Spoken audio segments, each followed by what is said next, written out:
enjoyed this week's episode, and please like this video, share with your friends and dock mates, and subscribe to our channel. It really helps us get more viewers like you. Hey y'all! So we're here on Yara once again, story of our lives, right? But I'm really glad to be here because we had a bit of a break, ain't gonna lie. We took some time off around a recent holiday and spent some time with family and friends.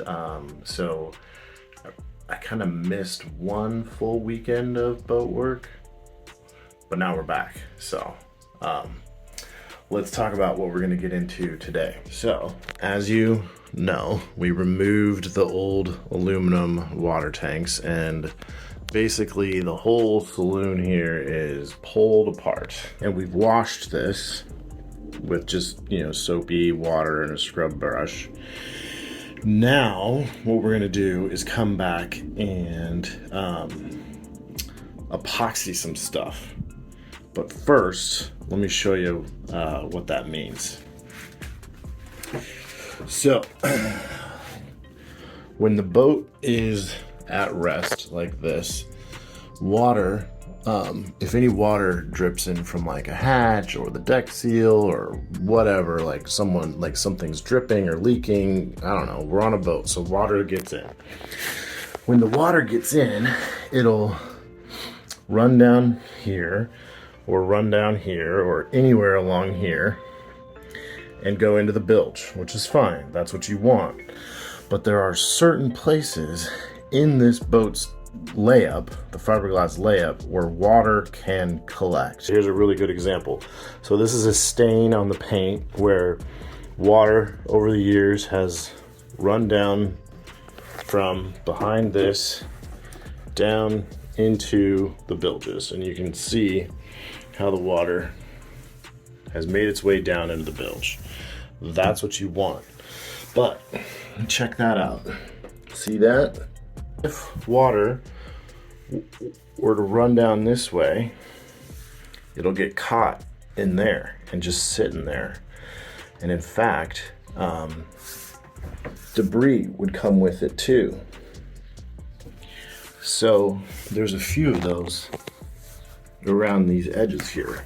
And you can actually see this one where there's been debris piling up in it.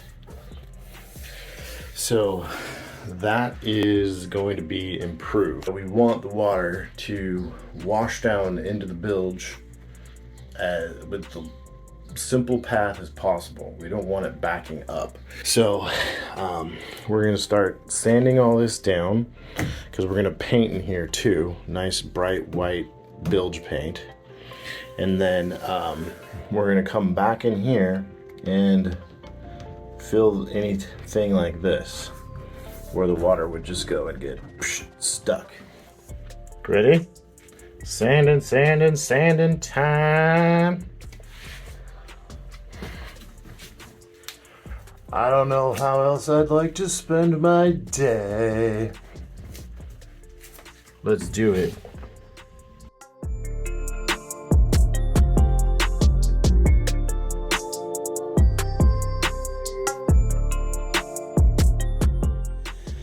Okay, got that all sanded, all sanded, all sanded, all sanded, all sanded, all sanded. Everything's all sanded in this area of the bilge, except for the very, very, very bottom. So down there, where there's still some gross water. So, yeah, I'm gonna get that cleaned up. And, yeah, up in there too. So, yeah. So that way, that can just be cleaned up as well. So making the boat just a little bit better today.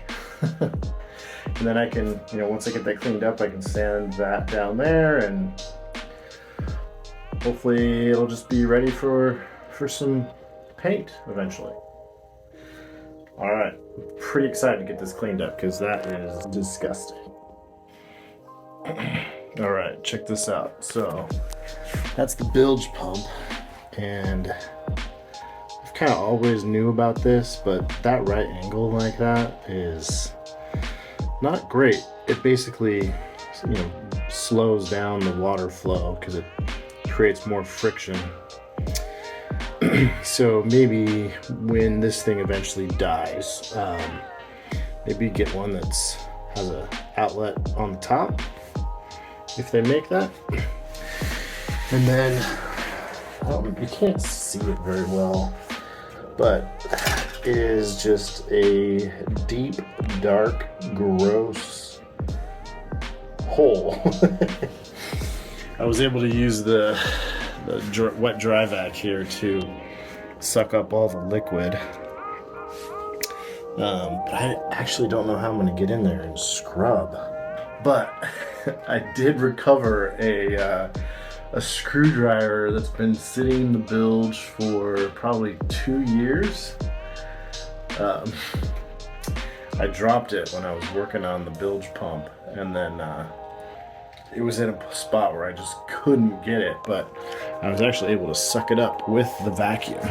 So that's nice. So it's in there.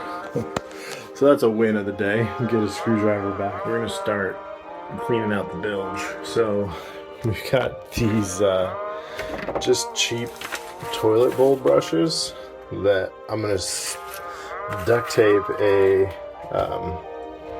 handle to, a really, really long wooden handle, and then that'll help us get into some of these bilge places down here that are like, I can't get in there with my hand and I can't get in there with a bigger brush. So we'll try out this toilet bowl brush. Seems like that'll work. So just make these holes bigger on the top before you fill them. You kind of dish it out, and that's what this thing is really good for. Get this countersunk drill bit, and then the rotary tool with the sandpaper.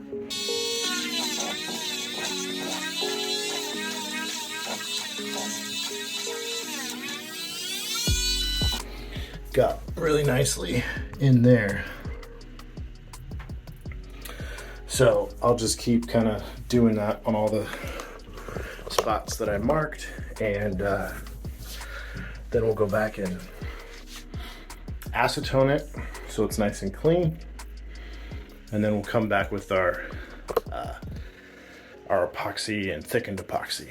So it feels really good to be doing this. Finally. All right, let's keep going.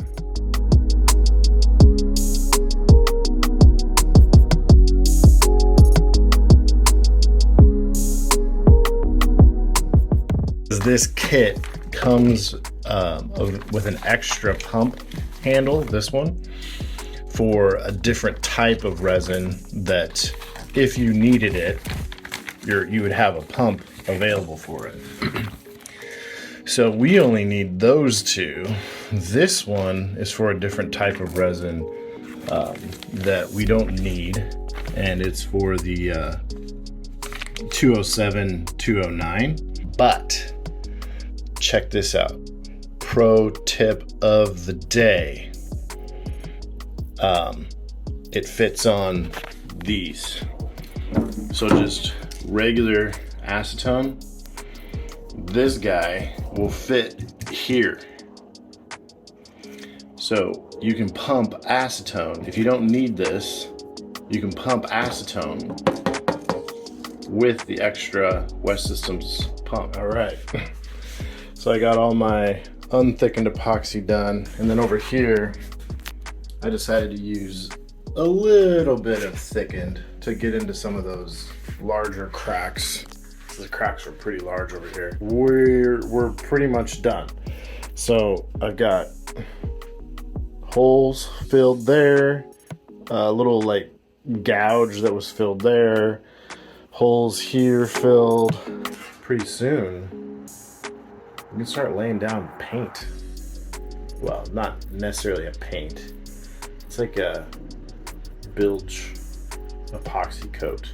We'll get into that in a future episode, but we'll let this dry, and yeah, thanks guys for watching. It's hot. I gotta get out of here. It is so hot, but it's worth it. It's a lot of work, but it's also a yacht of love. See you guys on the next one.